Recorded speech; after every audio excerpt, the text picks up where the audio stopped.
Shabbat Shalom, everyone. Shalom Shabbat. Welcome to the Congregation of Yahweh. Today is Saturday, May 5th. It's about 2:42, so I guess we're getting a little bit late. Now I'm going to show you something that I've started to do. Anybody see what that is? I'm timing myself.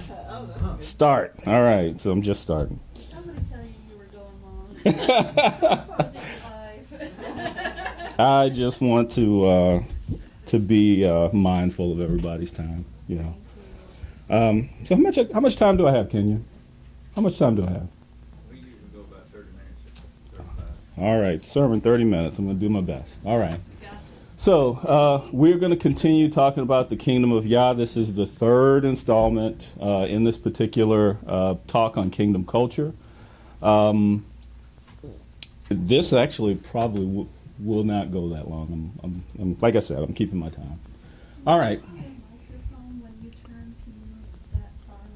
Well, I'm hoping this one will still catch me up. What do you want me to do with this one? Okay. Well, I won't need it because I'm reading from right here. All right. So, kingdom culture. All right. So, in the last, we're going to recap a little bit over what we've talked about so far. All right. So, first of all, our society, our group of people, is led by a king. That makes it a kingdom. All right. Pretty straightforward. I am always interactive. If you have any questions, if you have any thoughts, concerns, you know, just let me know, and we can stop. All right, Yah is our king. Yah has set the norms of conduct and standard forms of communication for his kingdom. All right, so far so good. All right, in Yah's kingdom, we have a code of conduct. All right, that code of conduct is called Torah. He has a language. That language is called Hebrew. All right, no questions? All right, good. Keep on going. Now, I did this a little bit, Merriam-Webster Dictionary, all right? In order to give a context, right? A culture is the customary beliefs, social forms, and material traits of a racial, religious, or social group, all right? It is a set of standards, of shared attitudes, goals, values, practices, all right? Now, all those things, we don't just pull them out of the air. We get them straight from our king. Any questions? All right, good. All right, that word, if I can get my mouse, it has an origin in the idea of tillage. All right, we talk about cultivation, culture. They both go together. All right, let's start back up there. Let's see if I can get back. All right, so in talking about this cultivation and tillage, Isaiah 6:21, and your people, all of them righteous, shall inherit the earth forever. A branch of my planting, at the work of a work of my hands to be adorned. So we are called his planting. It's talking about cultivation. It's talking about culture. Okay, this is Matthew chapter 13. Another parable he put before them, saying, the reign of the heavens, the kingdom of Yah, has become like a man who sowed good seed in the field, but while men slept, his enemy came and sowed darnel among the wheat and went away. And when the blade sprouted and bore fruit, then the darnel also appeared. And the servants of the master of the house came and said to him, Master, did you not sow good seed in your field? From where then does it have darnel? And he said to them, a man, an enemy, did this. And the servants said unto him, do you wish then that we go and gather them up? But he said, no, lest you gather up the darnel. Do you wish to gather them up? And he said, no, while you gather up the darnel, you also uproot the wheat with them. Let both grow together until the harvest, and at the time of harvest, I shall say to the reapers, first gather the darnel and bind them in bundles to burn them, and gather the wheat into my granary. So we have Messiah speaking. He's also talking about how we are his planting. You know, the world that we live in is the field, and at a future time, he's going to separate the wheat from the tare, the wheat from the darnel. So we are the wheat. All right, we are his people. All right. So looking at cultivate, this is just saying that basically the word cultivate goes back to the word culture. So we know that they're both related to each other. All right. So in coming into Yah's kingdom, coming under his reign, we are called to hear a call that we receive from him. That call is called, among other things, the gospel. All right, that set of good news words that we are all called to hear. So in hearing that, and I'm going to give you the exact location of that in a minute, a part of that call is to repent. We are to turn. Okay, we are to think differently. It depends on if you want to look at it at the Hebrew origin of the word or if you want to look at the Greek origin of the word. Either one, it really doesn't matter. It calls us to change at the very core of it. All right, so we enter into the kingdom, come under his reign, and then we have something to do. We're not called to play harps and sit on clouds. That's not it. He has work to do in his kingdom. All right. So the first things we are to do is that we are to seek first the things that are regarding his kingdom, his reign, and righteousness. All right. And then we are to continue to do it until the end.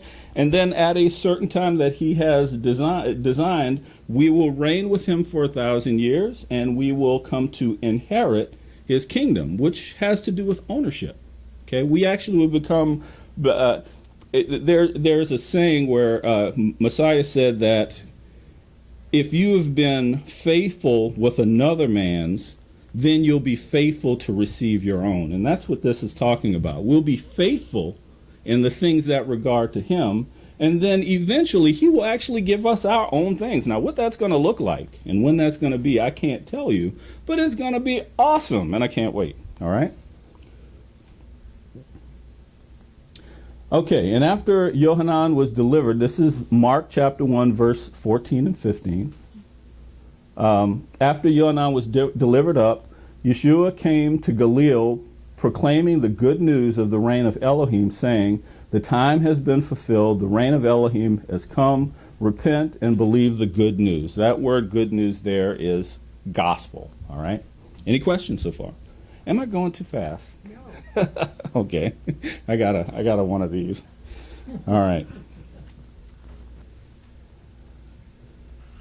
Let's see.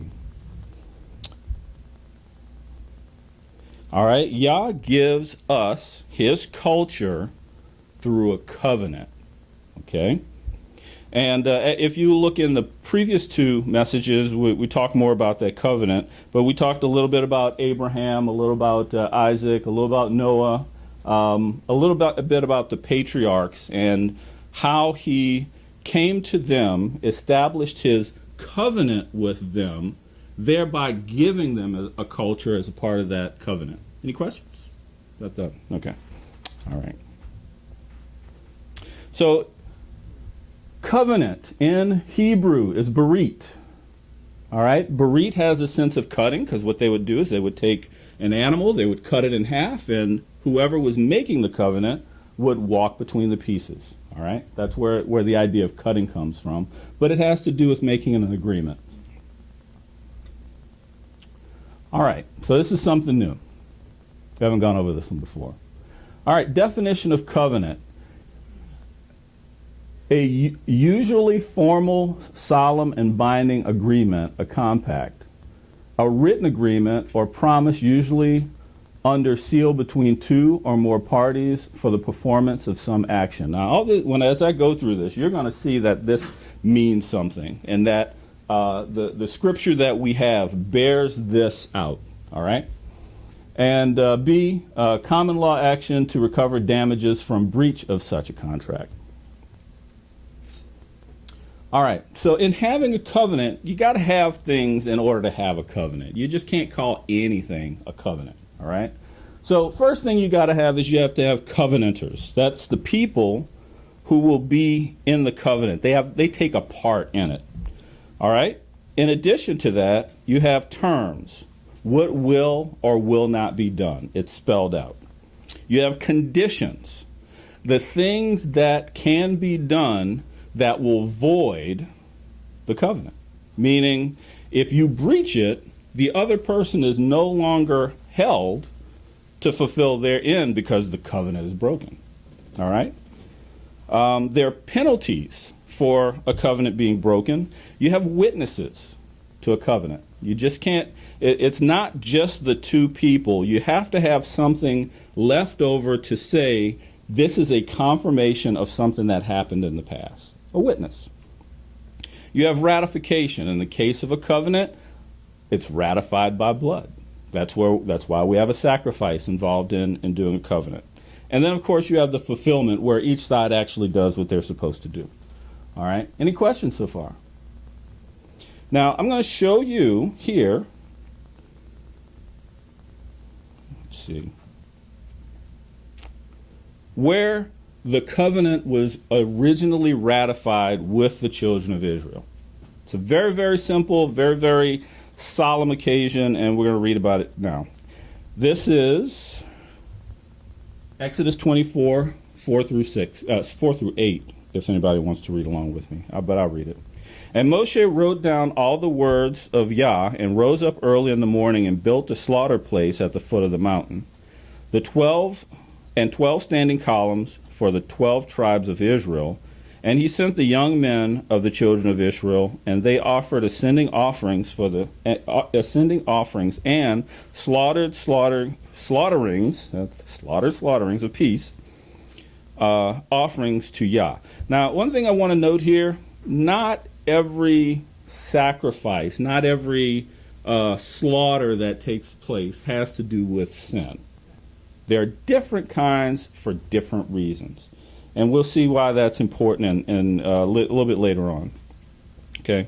And Moshe took half the blood and put it in the basin, and half the blood, and he sprinkled it on the slaughter place. And he took the book of the covenant and read it in the hearing of the people. And they said, all that Yah has spoken we shall do and obey. And Moshe took the blood and sprinkled it on the people and said, see the blood of the covenant which Yah has made with you concerning all these words. This was sealed at this point. Okay? Any questions on this? Oh, good. I can't be gone too fast. All right? So, Exodus. I like everybody, if you want to, I got 3 scriptures I'm going to go through now. It's going to be Exodus 25, verses 9, 10, and 16, Hebrews chapter 8, verse 4 and 5, and Revelations 11, 19.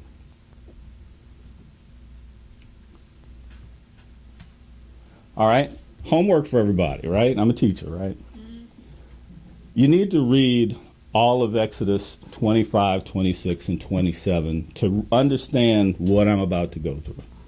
I can't go through it all right now because I don't have the time. And I would love to, I would, but I can't. All right.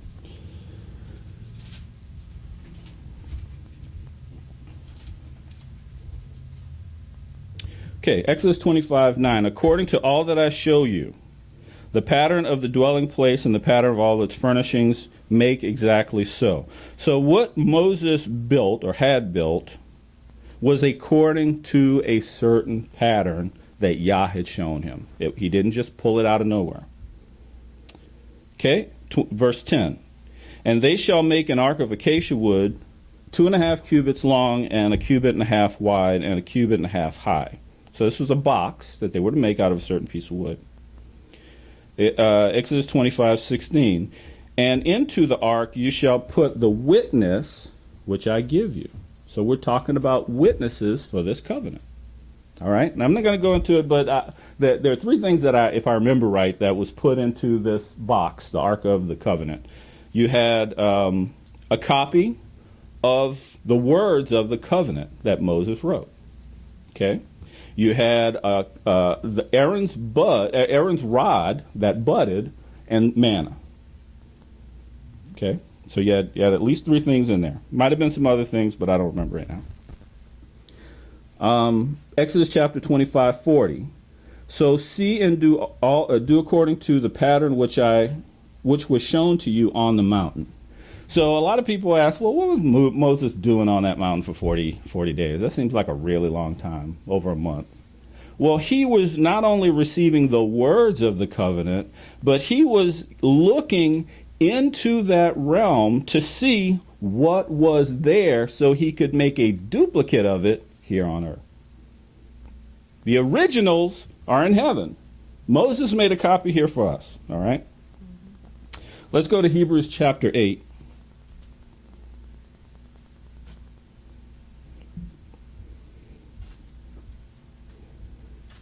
For if indeed he were on earth, he would not be a priest. Now, this is speaking of Messiah. I'm coming in. I like to do more than this for context, but time-wise. He would not be a priest, since there are priests who offer gifts according to the Torah, who serve as a copy and a shadow of the heavenly, as Moshe was warned about when he was about to make the tent. For he said, "See that you make all according to the pattern shown you on the mountain." So this is obviously a person who was well versed in what we call the Old Testament. He knew what was going on with Moses, and now he's recounting this. Okay, this is Hebrews.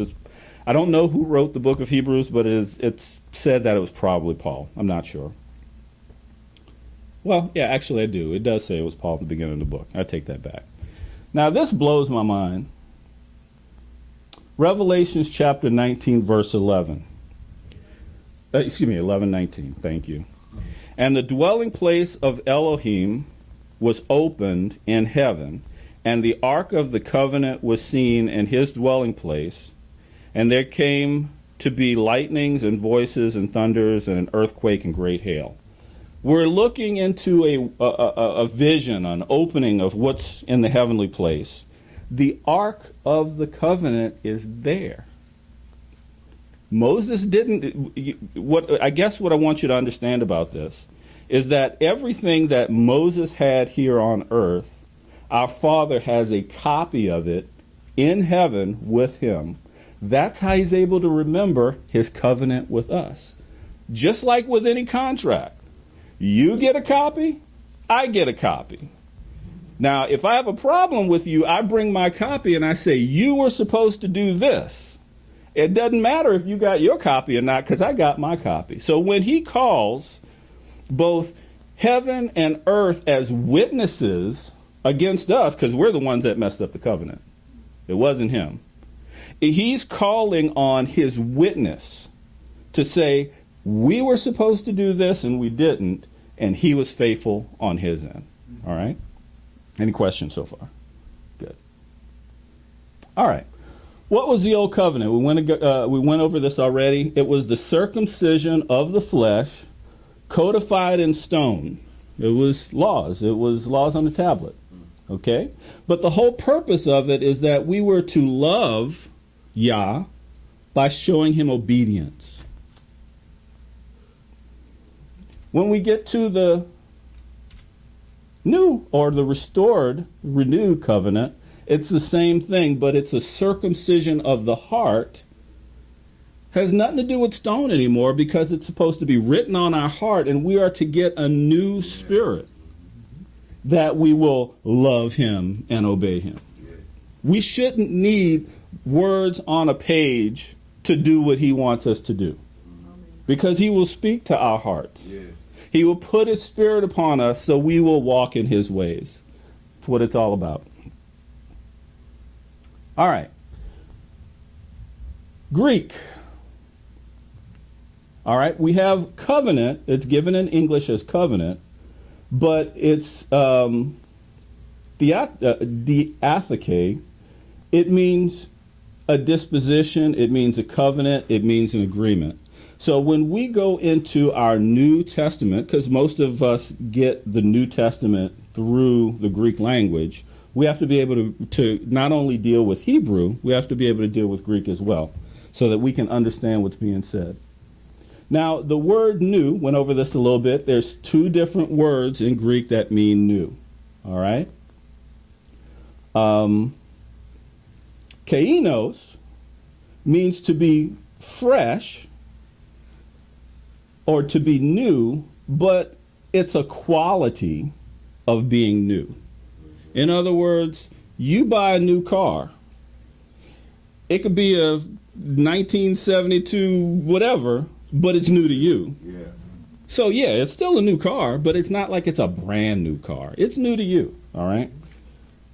By the same token, neos does mean new, like a newborn baby.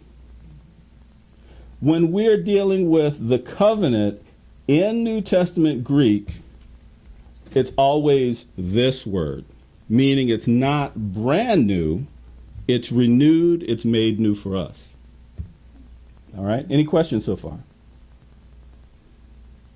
All right, so we got two words. We already did the definition for the word covenant, but we have a confusing word here. It's the word testament. Okay, a testament is a tangible proof or tribute. It's another word for a witness. It's an expression of conviction, or as in verse 3, it's one of the two main divisions of the Bible. So when we are looking New Testament and Old Testament, okay, New Testament and Old Testament. Old Testament means an old witness. It's been there for a while. It's tried, it's true, it's tested. We know that's secure. Okay? But we also have a new witness. And as I'm going to show you in just a minute, that new witness speaks completely in line with the old witness. So not only on the word of two or more witnesses as far as the people who were talking, because last time we went through Moses, Jeremiah, and Isaiah as far as our witnesses, as far as people.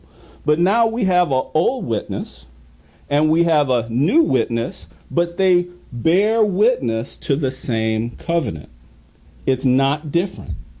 It's a testimony of what's in the past. A testimony, a testament, correct. All right. Okay, we're going to go into Luke chapter 1, verse 67 through 75. Matthew chapter 26, verse 19 through 29. Mark chapter 14, verse 12 through 25. Luke chapter 22, verse 7 through 20. All right.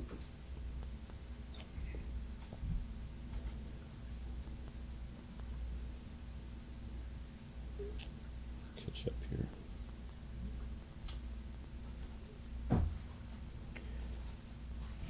All right, Luke chapter 1. Now I want you to notice in the beginning of this, it says Zechariah would be his, yeah, Zechariah. His father was filled with the set apart spirit. This is John the Baptist's father. He was a priest. Now, as much as I enjoy the fact that he was a priest, he was not speaking his own words here. He was speaking as he was given the words by the Spirit. So this is from Yah himself. All right? Saying, "Blessed be Yah, Elohim of Israel, for he did look upon and work redemption for his people, and has raised up a horn of deliverance for us in the house of his servant David, as he spoke by the mouth of his set-apart prophets of old, deliverance from our enemies and from the hands of all those who hate us, to show compassion towards our fathers, and to remember his set-apart covenant." Okay? An oath which he swore to our father Abraham, to give us, being delivered from the hands of our enemies, to serve him without fear, in set-apartness and in righteousness before him all the days of our life. All right.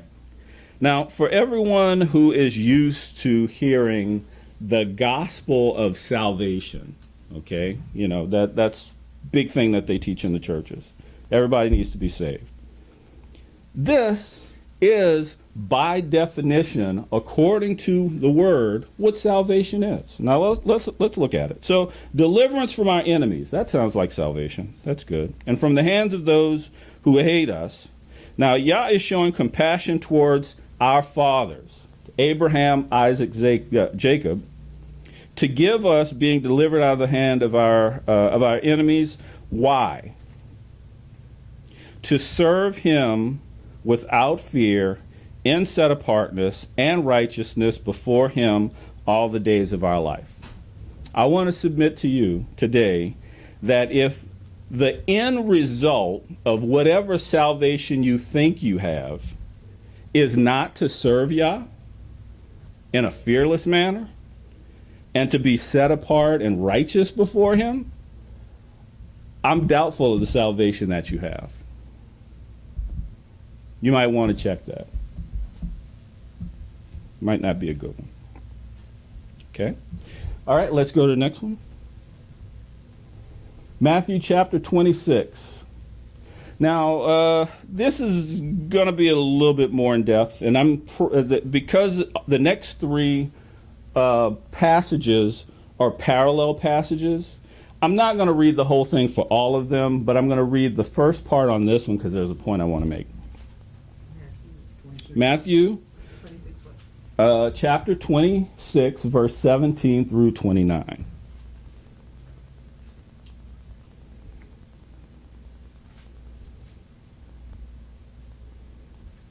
If I can get there. All right. And on the first day of unleavened bread, the taught ones came to Yeshua, saying to him, "Where do you wish us to prepare for you to eat the Pesach?" All right. We're going through Passover time now, so this is completely in order. That's why I'm going to take a bit of time with this.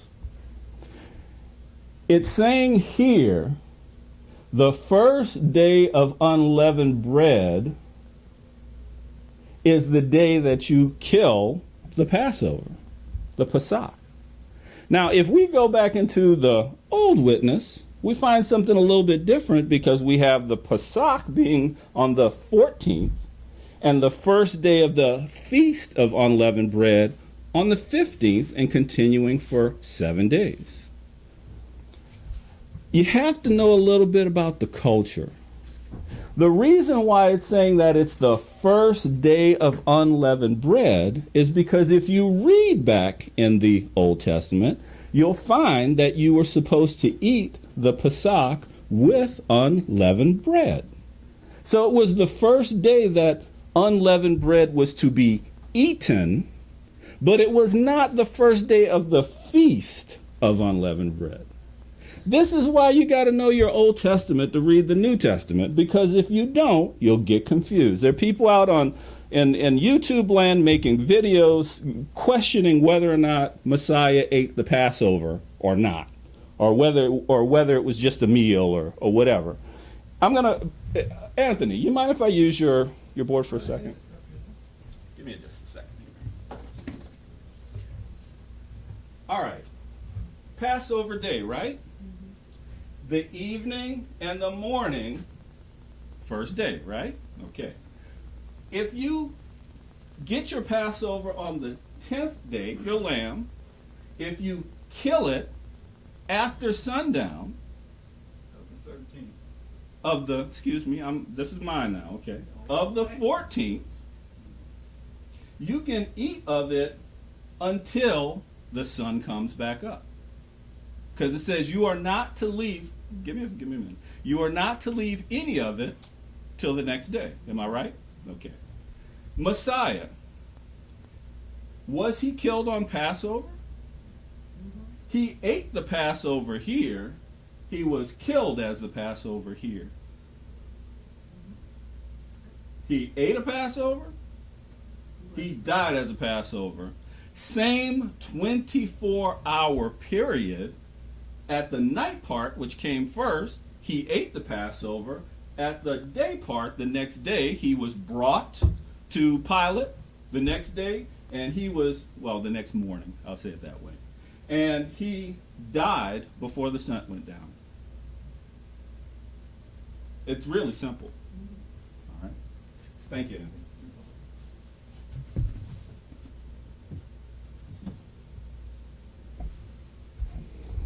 All right.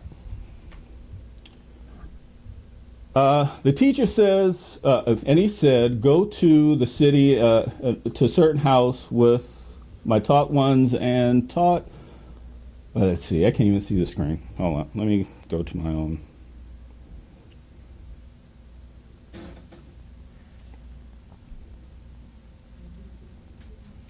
Let's see.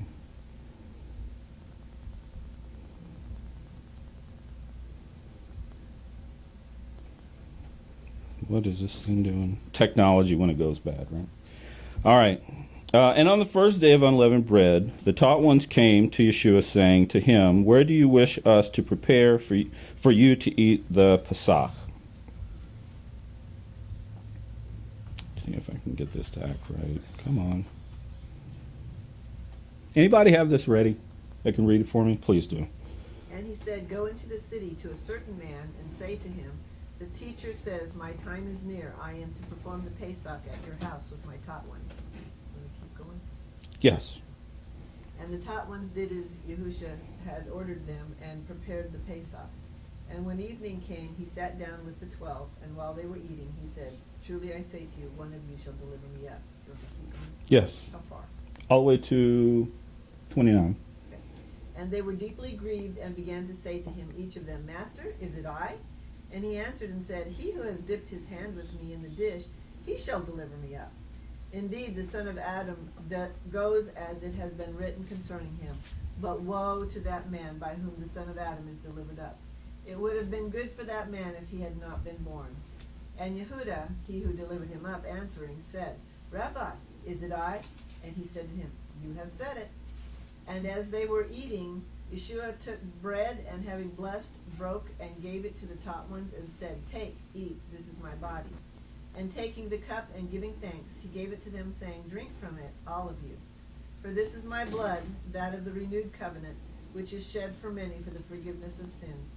But I say to you, I shall certainly not drink of this fruit of the vine from now on till that day when I drink it anew with you in the reign of my Father. Thank you.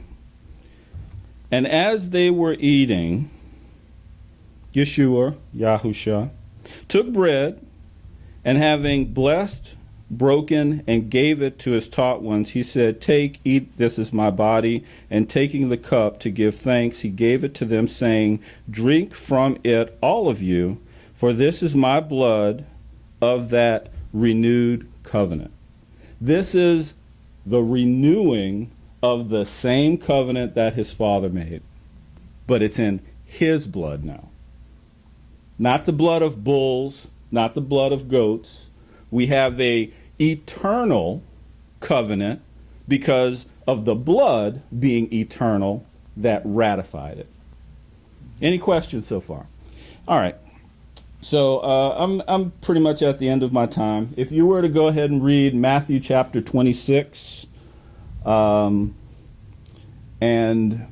let's see, what else? Matthew chapter 26 is a snapshot of the same thing. Mark chapter 14, verse 12 through 25, a snapshot of the same thing.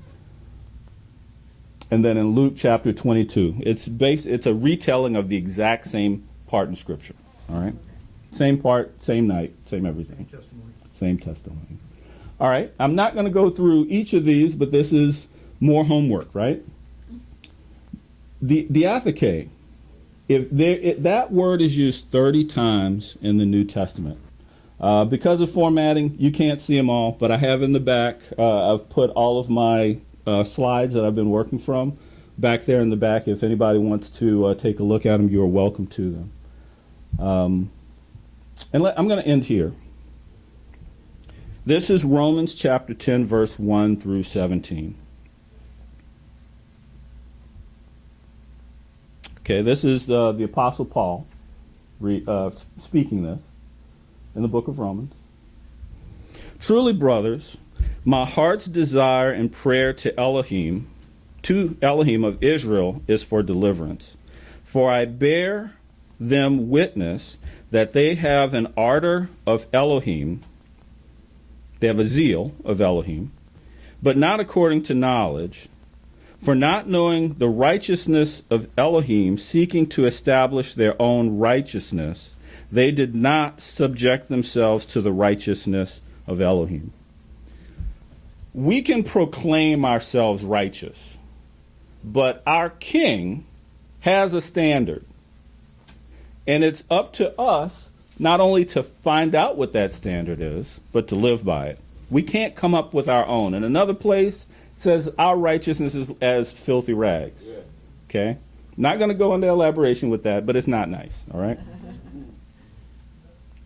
For Messiah, we're talking about the one who died for us. For Messiah is the goal of the Torah, of the law. If Messiah came to do away with Torah, with law, how can his end goal be Torah? It wouldn't make sense. Unto righteousness, not our own, but as Yah gives us, to everyone who believes. You have to watch what you believe these days. There's a lot of voices out there. Not all of them are from Yah. For Moshe writes about the righteousness which is of the Torah. There is a righteousness that comes through following the dictates and desires of our king. He's the only one who can ascribe to righteousness. It doesn't really matter what anyone else says. What anyone else says. The man who does this shall live by them. That comes from Leviticus 18:5. But the righteousness of belief speaks this way. Do not say in your heart, who shall ascend to the heavens? That's straight from Deuteronomy chapter 30, verse 12. That is to bring Messiah down, or who shall descend to the abyss? That is to bring Messiah up from the dead. But what does it say? The word is near you, in your mouth and in your heart. Deuteronomy chapter 30, verse 14. That is the word of belief which we are proclaiming. We're proclaiming belief in Torah. It's just that simple. If that you confess with your mouth the Master Yeshua and believe in your heart that Elohim has raised him from the dead, you shall be saved. For with the heart one believes unto righteousness, and one confesses with his mouth, and so is saved.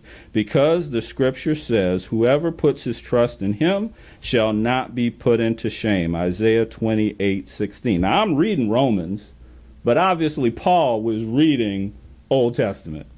It's obvious.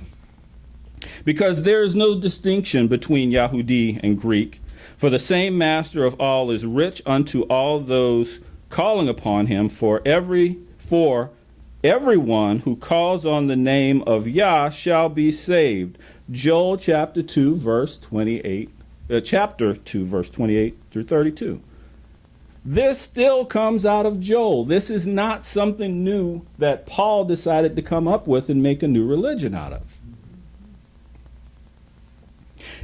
How then shall they call on him whom they have not believed? And how shall they believe in him of whom they have never heard? And how shall they hear one without proclaiming? And how shall they proclaim if they are not sent? As it has been written, how pleasant are the feet of those who bring the good news of peace and who bring the good news of the good. Isaiah 52:7. I'm showing you this new witness bears witness with the old witness. They're not saying two different things. So then belief comes by hearing, and hearing by the word of Elohim. I pray that you've been blessed in your hearing. Shalom, everyone.